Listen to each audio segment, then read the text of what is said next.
we go out there, and the damage was just more than we've ever seen. I mean, being from East Texas, I've been through hurricanes before, but never right in front of my eyes. It was always something kind of in the area, and we experienced the cold fronts and the really hard rain, but never actually seeing the damage. So walked out there, and our gym's completely destroyed.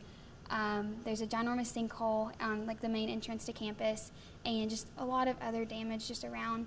And as bad as that was, we start hearing about rumors about down the mountain, because we're highest up in the county, but down the mountain was worse. We're hearing about, as the weekend kind of progressed, how devastating other areas such as Black Mountain and Swannanoa and then Asheville, just that people aren't being found and that there's a big mudslide. So I would say that was pretty much how things went. I left on Saturday evening, and then everybody that had remained through the weekend were told by Monday we're evacuating the whole town of Montreat.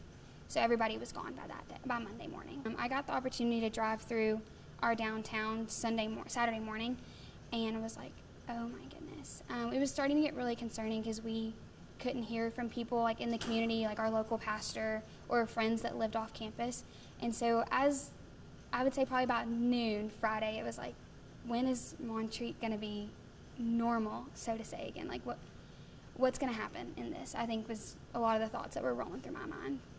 I felt really guilty the first couple of days that I was safe because so many of my friends weren't, and not even friends, but just people that I knew in the community. So I was like, I'm thankful for my safety, but I can't just be comfortable in that, if that makes sense. So it was almost immediate that I was like, something needs to be done. I think you can see natural disasters and be like, oh, that's really sad, but it's like, no, like this is real, and the death toll is continuing to rise. A family that goes to Cornerstone Baptist Church in Maiden, North Carolina, they've sent out a couple of teams already, and I contacted them. I was like, what are concerns that are being not overlooked, but not being as donated? The list is ibuprofen, baby and adult, and honestly just any pain medicine, because these people are moving around a lot and they're having to walk because a lot of roads are down. So we're doing a lot of things by foot.